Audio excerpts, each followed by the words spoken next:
Tout d'abord, merci beaucoup au comité d'organisation de m'avoir invité. Et c'est la preuve que justement, c'est une question qui devient de plus en plus prégnante dans nos pratiques. Alors, je viens juste de alors, je vais essayer d'aller vite parce que je peux faire des topos de 3 heures, donc j'ai déjà beaucoup de diapos, mais je viens d'en rajouter une autre. J'étais passionné par ce débat d'éphécographie IRM, mais j'ai rien entendu sur l'impact environnemental d'un examen par rapport à un autre. Alors juste pour savoir, une échographie, c'est 640 grammes d'équivalent CO2, un scanner, c'est 210, et une IRM, là, votre IRM, c'est 13,12, ce qui représente environ 70 km en voiture. Voilà, donc j'aimerais que dans l'avenir, dans nos topos, alors on a parlé un tout petit peu de coût, là j'ai vu sur ta diapo en disant le coût, mais il va falloir qu'on parle aussi de coût environnemental. Alors aujourd'hui, on sait que beaucoup de maladies, les perturbateurs endocriniens, les polluants, les pesticides, impactent notre santé. Et donc l'OMS dit qu'environ 1,4 million de décès par an, c'est-à-dire 15% des décès en Europe, seront dus à des impacts de l'environnement sur notre santé. Ce que l'on sait beaucoup moins, ou ce que l'on se préoccupe moins, c'est que nous, soignants, en faisant du soin, nous impactons notre environnement. Et donc, nous sommes dans cette boucle infernale, on fait du soin, on entraîne, comme je vous ai fait juste avant en IRM, des dégagements de gaz à effet de serre. Le gaz à effet de serre, le réchauffement climatique, et bien voilà. Et donc, on est dans cette boucle, et pourquoi, nous, la santé, on ne se préoccuperait pas de notre impact environnemental pour réduire les conséquences sur notre population. Alors très rapidement, je peux vous en passer beaucoup, mais c'est juste pour vous faire voir. New England Journal of Medicine, on utilise partout, surtout au bloc opératoire, tout est en plastique. Énormément de plastique en chirurgie, au bloc opératoire, voilà. Papier de New England Journal of Medicine, les chirurgiens vasculaires italiens ont regardé dans les carotides qu'ils ont opérés au microscope ce qu'il y avait dedans. 50% des plaques d'athérome, il y avait des microplastiques. Vous pouvez même aller voir et faire du carottage dans l'Everest, on retrouve du microplastique. C'est-à-dire que le plastique que l'on use, on se retrouve n'importe où, même dans des endroits où on ne l'utilise pas. Et le microplastique, dans ces 50% de patients qui avaient été opérés, ont été suivis pendant 8 ans. Et chez ces malades-là, 4 fois plus de récidives, 4 fois plus de décès. Alors après, il y avait un peu de physiopathe sur le côté inflammatoire des microplastiques et voilà. Et l'édito, c'était en 2050, le problème de l'athérome ne sera plus le cholestérol, mais les microplastiques. Donc comment, quand nous, on utilise tous nos cathéters et tout ça, on ne pourrait pas se préoccuper de l'impact que l'on a. Alors, très rapidement, l'impact environnemental, c'est plein de choses, mais on parle beaucoup des gaz à effet de serre ou de l'équivalent gaz à effet de serre. L'aéronautique, en France et dans le monde, c'est à peu près 5% des émissions d'une nation. Et dans le monde, c'est 5%. On a entendu, et vous avez dû entendre, monsieur le maire nous dire on ne prend plus l'avion pour des déplacements de plus de 250 km, on prend le TGV. Vous prenez tous les TGV, je vais le reprendre tout à l'heure, vous avez pris le moyen de transport le plus écologique. Est-ce que vous avez entendu beaucoup d'annonces sur la santé? J'ai pas l'impression. Vous savez combien est l'impact en gaz à effet de serre, la France? 8%. 8% des gaz à effet de serre émis en France viennent du secteur de la santé, plus que l'aéronautique. Et on n'en parle pas. Quelques chiffres, comme je travaille avec la FHF, quelques chiffres juste pour vous dire, pour se redonner. Les établissements de santé, alors sanitaires, pas médico-social, juste les hôpitaux. 700 000 tonnes de déchets par an. En France, hors de l'hôpital, alors c'est un ancien chiffre, ça a été renouvelé. En France, 17 000 tonnes de médicaments prescrits en officine sont jetés. 17 000 tonnes. Quand vous les redonnez à la pharmacie, c'est Cyclamède et ils sont incinérés. On ne les remet pas dans le circuit. 17 000 tonnes de médicaments, le paracétamol, on nous dit, il y a des ruptures de stock, l'augmentin, il y a 17 000 tonnes qui se retrouvent à la poubelle en France. Alors après, gaspillage, on va y revenir tout à l'heure, gaspillage au bloc opératoire, 20% de ce qui se retrouve dans les déchets de nos poubelles, c'est du gaspillage. C'est ouvert, non utilisé. Voilà. Alors après, il y a aussi plein de choses à l'hôpital. À l'hôpital, il y a les repas, 1,5 milliard de repas à l'hôpital.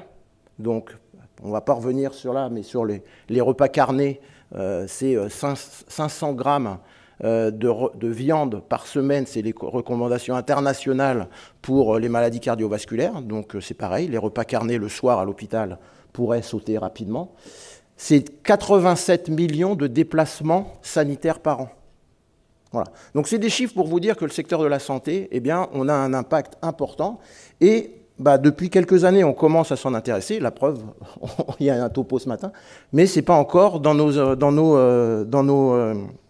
nos pratiques quotidiennes. Alors juste quelques chiffres. Le Shift Project, justement, qui a essayé d'évaluer ce que est le secteur de la santé, les 8%, la moitié viennent des médicaments et des dispositifs médicaux. 29 et 21, 50%, c'est l'utilisation de tout ce que l'on fait au bloc. Alors il y a une partie parce que c'est les déchets, il y a une partie parce que c'est fabriqué à l'autre bout du monde et ça vient par des bateaux, par des containers. Voilà. Donc il y a une partie où nous, on pourra agir, c'est ce que je vous ai dit tout à l'heure, les 17 000 tonnes de médicaments qu'on jette, il faut peut-être se poser la question sur les bonnes prescriptions, la juste prescription. Le gaspillage, les 20% qui se retrouvent à la poubelle au bloc opératoire qui n'ont été ouverts, non utilisés. Et puis sur, est-ce que je l'utilise de l'usage unique, de l'usage multiple, est-ce que je dois champer, pas champer, on en parlait hier, est-ce que je dois faire, enfin voilà. Donc après, c'est ça aussi, c'est notre réflexion. Et alors juste pour resituer, voilà, la majorité c'est les établissements de santé ou médico-social et la ville c'est 25% sur ces 8%. Donc il y a deux options, eh bien, vous êtes encore tranquille et vous dévalez la plante tranquillement, mais je peux vous dire qu'il y a un moment où on va être rattrapé par la police et la marche va être très très haute, où on commence tout doucement, si ça marche, à monter la colline ensemble et on essaye d'évaluer nos parcours et de mieux les faire. Alors très rapidement, parce que moi on m'a appelé souvent avec l'anesthésiste, Monsieur Poubelle, parce qu'on a commencé par les déchets, donc c'est en 2017-2018, on rigolait de moi au bloc, Monsieur Poubelle, Monsieur Poubelle. Le développement durable, la responsabilité sociétale des organisations, RSO, quand on n'est pas une entreprise, c'est 3 piliers. Et les 3 vont en même temps. C'est ce qu'on appelle la durabilité, c'est-à-dire, c'est ça, hein, en plus on parle de notre PLFSS, on n'a plus de sous, ben c'est ça aussi, hein, la durabilité de notre système, comment je vais redonner à mes enfants le même système de santé qu'aujourd'hui, aussi qualitatif. Il y a les sous, mais il n'y a pas que les sous, justement. Et en plus, on est un système qui est très solidaire, moi j'aimerais bien le maintenir. Et donc, il y a une base qui est différentielle de certains autres secteurs. La législation, la réglementation en santé, l'éthique et la déontologie. C'est clair que je ne choisirai pas entre 2 médicaments, entre 2 prises en charge, si le service médical rendu est moins bon pour le malade. En premier, c'est qu'est-ce que je rends au malade. Mais après, il y a d'autres critères. Donc le premier, c'est un pilier qui est justement avoir un système qui doit être écologiquement soutenable. Et après, il y a 2 autres systèmes qui doivent être économiquement efficaces et socialement équitables. Et aujourd'hui, nos blocs opératoires ne fonctionnent plus trop aujourd'hui parce qu'on a surtout un défaut d'IBOD, donc c'est une partie du socialement équitable. Comment je monte en compétences, voilà. Et souvent, vous allez voir les exemples, on fait les 3. Quand on réfléchit écologie, on améliore la qualité de vie au travail et parfois on fait des économies. Et les 3 vont en même temps. Et tout ça, c'est pas pour revenir, moi chirurgien, à opérer avec un silex, c'est comment je vais aussi utiliser l'innovation organisationnelle ou l'innovation technologique pour avancer. Alors juste un petit point avant, parce qu'on parle maintenant justement d'éco-conception des soins. Alors j'aime pas ce terme éco-soins, donc c'est éco-conception de nos parcours de soins. Ça vient de l'industrie justement, où eh bien, un service ou un produit, c'est d'analyser ce qu'on appelle l'analyse de cycle de vie, de sa conception, comment je le conçois. Est-ce que je fais jetable? Est-ce que je fais une partie récupérable? Où est-ce que je le fabrique? Comment je l'achemine? Comment je l'utilise? Et après, comment je vis sa fin de vie? C'est-à-dire que s'il y a du réutilisable, comment je vais utiliser le réutilisable? L'idée, c'est de faire la même chose pour mon soin. Quand je vois un malade, eh bien, est-ce que je dois le soigner? Comment je dois le soigner? Comment je le soigne? Et puis, avec tous les déchets, comment je gère ça? Et d'avoir une analyse de cycle de vie pour des soins, que je dis, de qualité, de sécurité équivalent, mais avec un impact environnemental moins. Et donc, c'est sur la base scientifique d'analyse de cycle de vie. Alors, j'aime pas éco-soins, parce que éco-soins, on parle justement de notre système de santé et du soin, et on oublie 2 choses. La meilleure énergie, c'est celle qu'on n'utilise pas. Le meilleur soin, c'est celui qu'on n'utilise pas. Donc, dans l'éco-conception, il faut avoir un axe fort sur la prévention, et il faut avoir un axe fort sur la pertinence des soins. Tout à l'heure, on entendait, c'est pareil, la même chose entre l'IRM et l'écho et la défécographie. Si je dois faire venir le malade 3 fois à l'hôpital pour un examen, est-ce que je peux recentrer les choses? Voilà, donc c'est aussi de se dire, les examens, est-ce que sur mon territoire, les IRM, la compétence, c'est très très loin?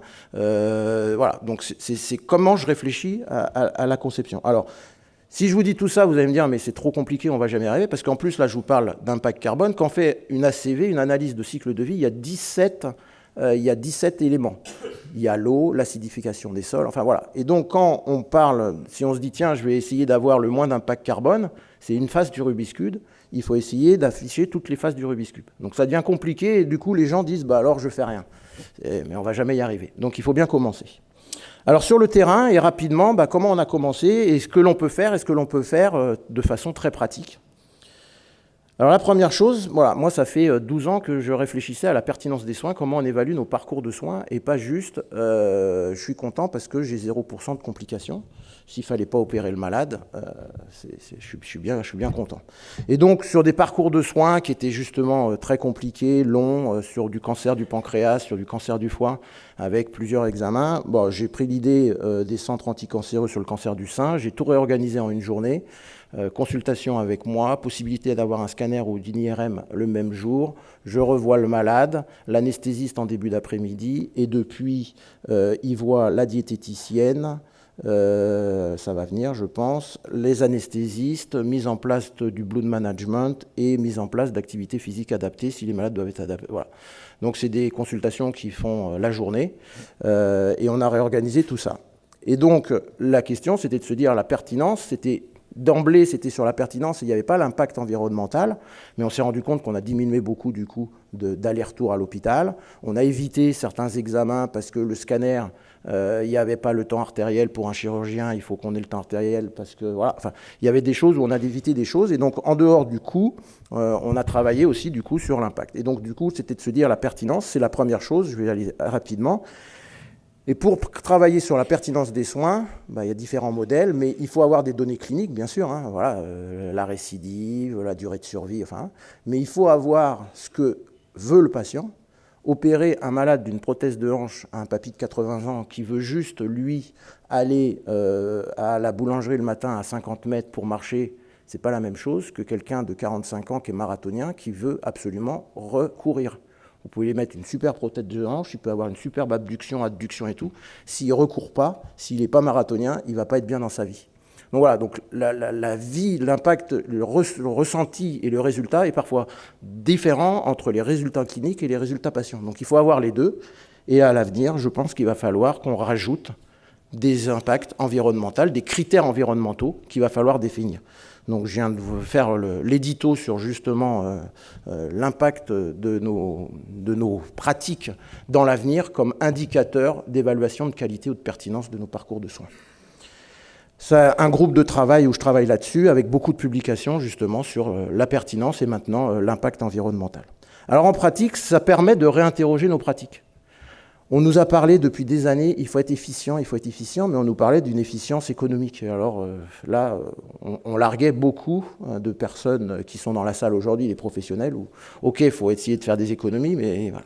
Je pense que aborder le sujet par l'environnement et de réinterroger nos pratiques, comme je l'ai fait sur moi, mon parcours de soins, comment je fais pour éviter qu'il vienne 4 fois à l'hôpital, qu'il ait un coup, un scanner, reproduit tout ça, comment, sur de la réorganisation, d'avoir un prisme environnemental va nous motiver pour réinterroger nos pratiques. Alors déjà, 10%, tout à l'heure je ne vous ai pas dit, mais 10% des gaz à effet de serre, c'est le transport, parce que c'est 24 heures sur 24 à l'hôpital, 365 jours, et il y a un double, il y a le personnel et les patients. Donc déjà, moi quand il fait beau, vous voyez, je viens en vélo. On a commencé à travailler en 2017 par l'impulsion des anesthésistes qui avaient leur congrès de l'ASFAR, où les gaz halogénés sont très impactants et qu'il fallait supprimer le protoxyde d'azote, modifier le desurane en esfurane, parce qu'il y a des impacts importants. Et la chef du bloc est venue me voir en me disant « il faut qu'on fasse des choses, tu t'imagines, il n'y a rien à l'hôpital ». Moi, j'ai des enfants, vous avez vu, de bas âge. À la maison, ils ont déjà compris qu'il y avait 3 poubelles. À l'hôpital, en 2018, il n'y avait aucune poubelle dans mon bureau, dans les services ou au bloc opératoire de tri. Et donc, on a dit, on va commencer à travailler. Plein de choses que l'on peut faire. Le non médicamenteux. le patient qui vient debout au bloc opératoire. Eh ben, il n'y a plus de brancard, il n'y a plus de drap, il n'y a plus de prémédication. Il parle avec le brancardier. Voilà, c'est une partie de choses qu'il faut évaluer. 2, on a mis en place alors, de l'aromathérapie, les casques d'hypnose VR pour préparer le malade, pour justement éviter tout ce qui est médicamenteux. Le Péros versus IV. Paracétamol IV versus Péros, tout à l'heure je vous disais, 12 fois moins d'impact carbone du comprimé par rapport à la perf. Nous, les malades, ils prennent leur cochet 1 gramme de paracétamol avant l'opération, Péros. Il n'y a plus de paracétamol fait au bloc opératoire IV.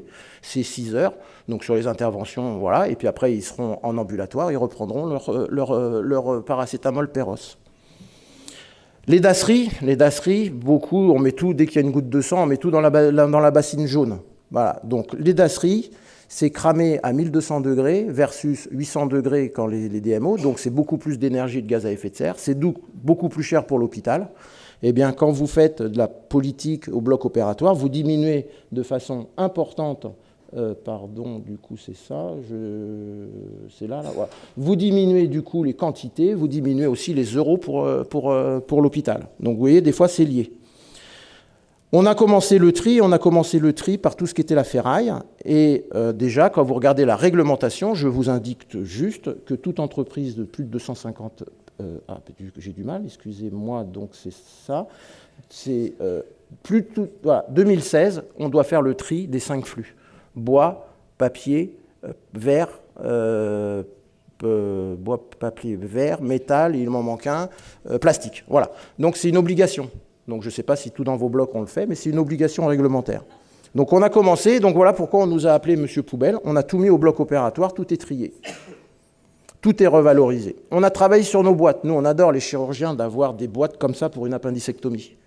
Eh bien, on a tout retravaillé pour le minimum. Vous divisez la taille des boîtes, vous augmentez le nombre de stérilisations, vous diminuez donc du coup l'énergie et le nombre de stérilisations, vous augmentez le nombre de boîtes, et vous diminuez le poids des boîtes pour le personnel. Au lieu de soulever des trucs de 20 kg, ils soulèvent de 10 kg.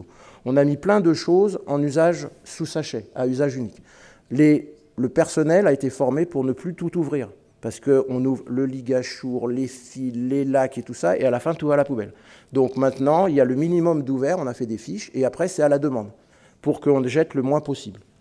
Et puis les anesthésistes ont fait la même chose pour leur plateau, pour plus les préparer tous à l'avance, et maintenant, on a commandé des seringues pré-remplies, donc ça veut dire que l'atropine, c'est pré-rempli, s'il est ouvert, il est ouvert, s'il n'est pas ouvert, il n'est pas ouvert, et donc du coup, ça évite de tout préparer, et en plus, à la fin, en général, ils jettent tout dans la bassine d'eau, donc c'est même pas dans les... Voilà, donc là, ça va après dans nos rivières. Donc j'accélère, usage unique versus usage multiple. Cholécystectomie, on met 6 clips hein, si on est stressé, 4 si on n'est pas stressé, c'est des chargeurs de 20, 16 se retrouvent à la poubelle. On est passé à de l'usage unique avec les ébolocs. C'est une pince restérilisable dans la boîte, ça fait rien de plus, et c'est 6 clips. Voilà. Donc les anesthésistes ont fait la même chose sur leur plateau, avec des plateaux du coup maintenant relavables, et puis maintenant ils sont passés avec les seringues pré-remplies. Les stocks, c'est comme à Carrefour. Moi j'entendais tous les 3 mois, ah bah l'infirmière cet après-midi, qu'est-ce qu'elle fait? Elle fait les périmés. Donc elle allait dans les stocks, elle allait regarder, puis elle jetait tout ce qui était jeté.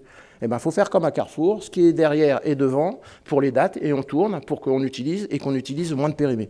Donc on a une gestionnaire des stocks, et puis aussi pour commander, parce que sinon on commande toujours en urgence. Alors ça, vous ne le voyez pas, mais c'est comme Amazon. On vous met un gros paquet de fils dans un gros carton, et c'est livré tous les jours, et ça c'est l'entrée du bloc, c'est comme tous vos blocs, c'est des tonnes et des tonnes de cartons qui sont livrés, parce qu'on commande tous les jours dans l'urgence. Donc une gestionnaire des stocks pour livrer de façon régulière.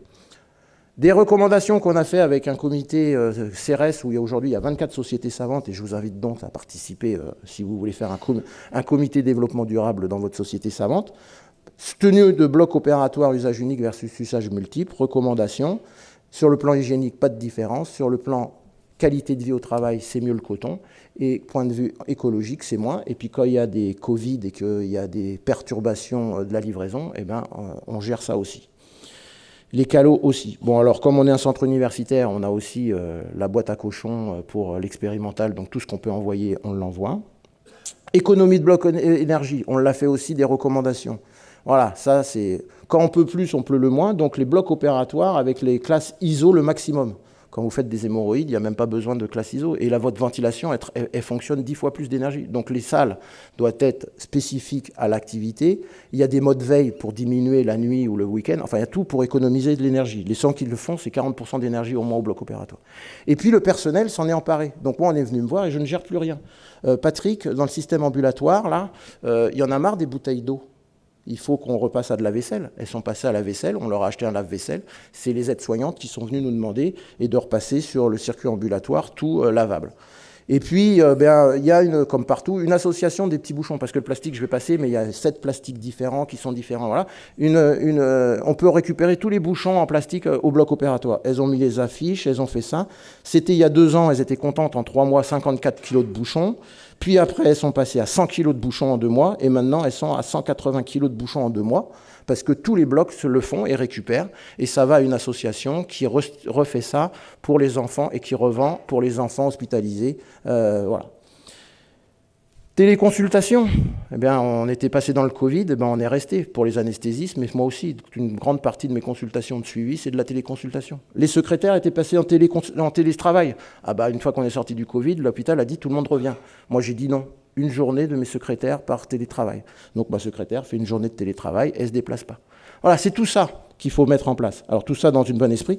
Et en fait, ce que je craignais qu'il soit une contrainte, c'est un super levier d'attractivité, de motivation des équipes. Elles se sont en emparées et moi, je gère plus rien. Est-ce qu'on pourrait faire ça? Et j'ai vu ça. Est-ce que l'on peut faire? Voilà.